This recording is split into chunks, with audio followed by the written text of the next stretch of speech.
Hello everyone, welcome to H K guides. क्या आप $60,000 की ग्रेजुएट फेलोशिप प्रोग्राम की अपॉर्चुनिटी को अगर अवेल करना चाहते हैं तो आज हम बात करने जा रहे हैं एनवीडिया के ग्रेजुएट फेलोशिप प्रोग्राम के बारे में, जिसके अंदर अगर जो है एप्लीकेंट अप्लाई करते हैं तो ऐसे जो एप्लीकेंट हैं उनको $60,000 की जो फेलोशिप प्रोग्राम की अपॉर्चुनिटी है वो प्रोवाइड की जा सकती है अगर वो इसके एलिजिबिलिटी क्राइटेरिया को मीट करते हैं। तो हम डिटेल में डिस्कस करने जा रहे हैं कि ये फेलोशिप प्रोग्राम एक्चुअली क्या है, इसके बेनिफिट क्या हैं, एलिजिबिलिटी क्राइटेरिया क्या है, डॉक्यूमेंट्स आपसे कौन से रिक्वायर्ड होंगे, कब तक आप अप्लाई कर सकते हैं। इन सब चीज़ों को जो है हम डिस्कस करेंगे। सबसे पहले आपने सिंपली क्या करना है कि आपने जो है सर्च करना है Nvidia graduate fellowship program, and after searching this आपने क्या करना है कि सिंपली जो है इस एड्रेस को फॉलो करना है।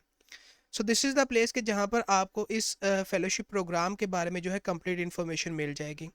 एनवीडिया ग्रेजुएट फेलोशिप प्रोग्राम जो है ये पीएचडी जो स्टूडेंट्स हैं उनको ये अपॉर्चुनिटी प्रोवाइड कर रहा है कि अगर वो जो हमारे पास कंप्यूटिंग की फील्ड्स हैं उनके अंदर रिसर्च को जो है कंट्रीब्यूट कर सकते हैं और उनकी जो रिसर्च है वो फर्दर एनहेंसमेंट प्रोवाइड कर सकती है, तो ऐसे जो पीएचडी के स्टूडेंट हैं वो इस फेलोशिप प्रोग्राम के अंदर अप्लाई कर सकते हैं।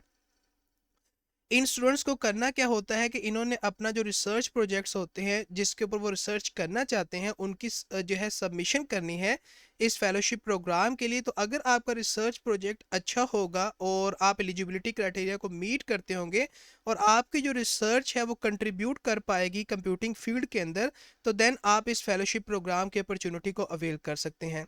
जो हमारे पास ये फेलोशिप प्रोग्राम है ये स्टूडेंट को जो है फंडिंग की सपोर्ट भी प्रोवाइड कर रहा है, यानी जो स्टूडेंट हैं उनको अप टू $60,000 पर अवार्ड जो है वो प्रोवाइड किए जा रहा है जो पीएचडी प्रोग्राम के हमारे पास स्टूडेंट्स हैं।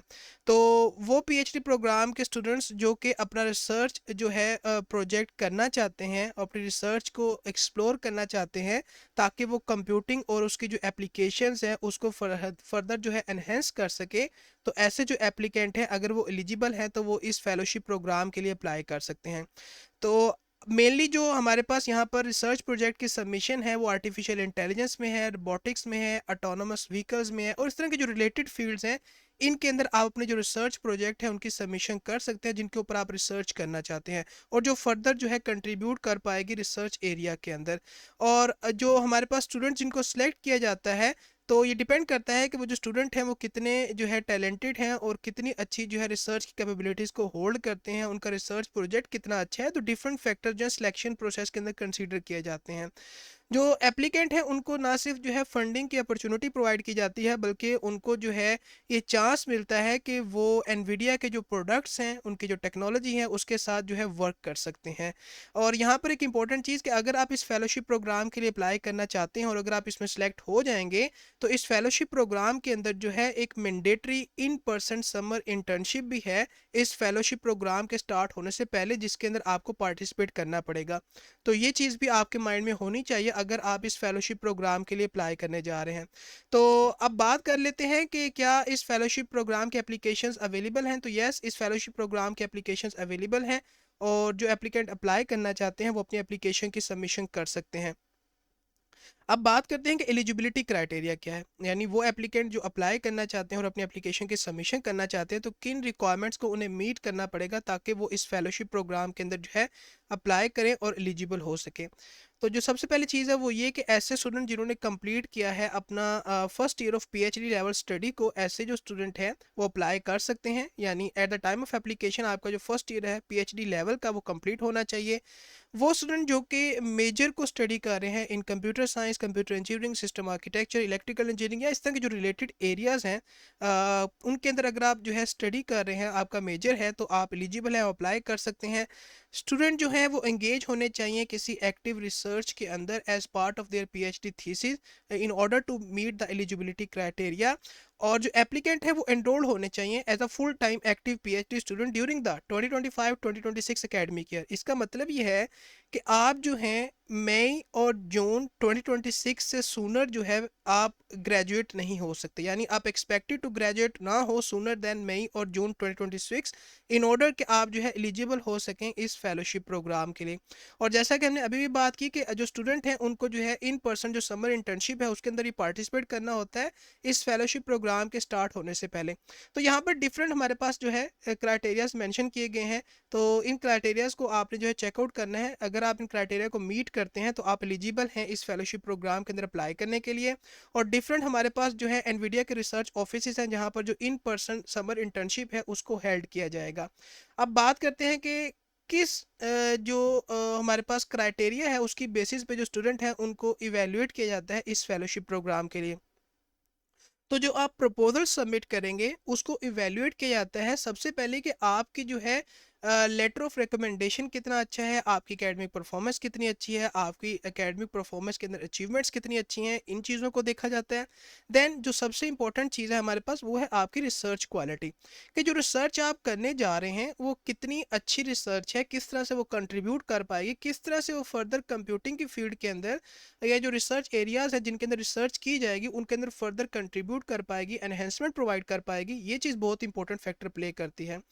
और इसी तरह अगर आपने पब्लिकेशंस की हैं तो कितनी पब्लिकेशंस की हैं, उनका जो रिकॉर्ड है वो पब्लिकेशन कितनी अच्छी हैं, ये चीज़ें भी कंसीडर की जाती हैं आपकी रिसर्च क्वालिटी के अंदर। देन हमारे पास है रेलेवेंस टू एनवीडिया, यानी आप जो है अगर जो है इस फेलोशिप के लिए अप्लाई करने जा रहे हैं तो किस तरह से आपकी जो रिसर्च है वो हेल्पफुल होगी, वो इन्फ्लुएंस करेगी, वो कंट्रीब्यूट करेगी जो फ्यूचर की हमारे पास एरियाज़ हैं उनके अंदर, यानी जो कंप्यूटिंग के डिफरेंट एरियाज़ हैं, किस तरह से आप जो है जो जीपीयू है उसका जो डिज़ाइन है, परफॉर्मेंस है और जो उसका यूज़ है उसको किस तरह से आप इन्फ्लुएंस कर पाएगी आपकी जो रिसर्च है, इस चीज़ को भी चेकआउट किया जाता है। और अगर हम बात करें कि अगर आप अप्लाई करना चाहते हैं तो इसमें ये चीज़ भी देखी जाती है कि आपका जो वर्क है वो किस तरह से एनवीडिया का जो प्राइमरी रिसर्च डोमेन है उससे मैच करता है और उसको कंट्रीब्यूट कर पाएगा। ये चीज़ भी आपकी चेक की जाती है जब आप इस फेलोशिप प्रोग्राम के लिए अप्लाई करेंगे। अगर आपने अप्लाई करना है तो अब बात कर लेते हैं कि एप्लीकेशन के अंदर क्या चीज़ें आपसे रिक्वायर्ड होंगी जिनको आपने सबमिट करना है। तो जो आपकी एप्लीकेशन है उसके अंदर आपकी जो रिसर्च की समरी है, यानी जो थीसिस का प्रपोजल है उसको आपने सबमिट करना है। अप टू 2 पेजेस जो है आप सबमिट कर सकते हैं। इसी तरह हमारे पास जो है जो रिज्यूमे है, जो आपकी सीवी है उसको आपने सबमिट करना है। प्रोफेसर की तरफ से जो नॉमिनेशन लेटर होते हैं उनको आपने सबमिट करना है, 2 मिनिमम है और अप टू 3 लेटर जो है मैक्सिमम आप सबमिट कर सकते हैं।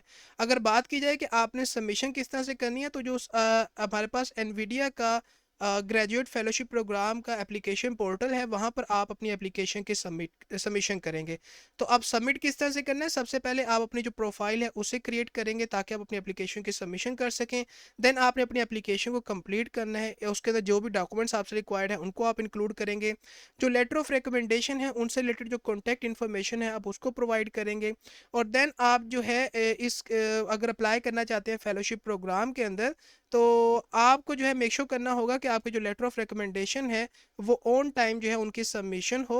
और जो डेडलाइन है रिकमेंडेशन लेटर की सबमिशन की वो है हमारे पास सितंबर 11 2024। सो इस टाइम तक आपकी जो है हमारे पास रिकमेंडेशन लेटर की सबमिशन होनी चाहिए अगर आप अप्लाई करना चाहते हैं इस फेलोशिप प्रोग्राम के अंदर। और अगर बात करें कि अगर आपने अपनी जो फाइनल एप्लीकेशन है उसको सबमिट करना है तो जब आप अपनी एप्लीकेशन को कंप्लीट कर लेंगे तो मेक श्योर करना है कि आपकी ना सिर्फ एप्लीकेशन कंप्लीट है बल्कि आपको अपनी एप्लीकेशन को सबमिट करना होगा एप्लीकेशन डेडलाइन के अंदर, that is September 13 2024। So this is the application deadline कि जब तक आप इस एनवीडिया ग्रेजुएट फेलोशिप प्रोग्राम के लिए अप्लाई कर सकते हैं ताकि आप $60,000 की जो सपोर्ट है इस फेलोशिप प्रोग्राम की उसे अवेल कर सकें। ना सिर्फ ये बल्कि जो एनवीडिया की हमारे पास टेक्नोलॉजी है उसके साथ आपको चांस मिलेगा कि आप उसके साथ वर्क कर सकते हैं डिफरेंट रिसर्च एरियाज़ के अंदर ताकि आप जो है उनको फर्दर कंट्रीब्यूट कर पाएँ। और अगर आप बात करें कि अगर आपने अप्लाई करना है तो किस तरह से अप्लाई करना है तो यहाँ पर आप जो है हमारे पास एप्लीकेशन पोर्टल अवेलेबल है। तो सिंपली आप जो है इस एड्रेस को फॉलो करेंगे और यहाँ पर जाने के बाद आप अपनी जो एप्लीकेशन है उसको जो है सबमिट कर सकते हैं आफ्टर क्रिएटिंग योर प्रोफाइल, और कंप्लीट एप्लीकेशन को आपने सबमिट करना है। तो ये थी आज की अपॉर्चुनिटी की इन्फॉर्मेशन। अगर आप एक ग्रेजुएट फेलोशिप प्रोग्राम को सर्च कर रहे हैं और अगर आप एक पीएचडी प्रोग्राम के स्टूडेंट हैं तो आप इस फेलोशिप प्रोग्राम की अपॉर्चुनिटी के लिए अप्लाई कर सकते हैं और इसके थ्रू आप जो है एनवीडिया के अंदर अपनी जो फेलोशिप प्रोग्राम है उसको परस्यू कर सकते हैं। और आई होप सो कि जो इन्फॉर्मेशन है ये आपके लिए हेल्पफुल होगी। तो आज के लिए इतना ही, मिलते हैं आपको किसी नई अपॉर्चुनिटी के साथ। So till then take care and good bye.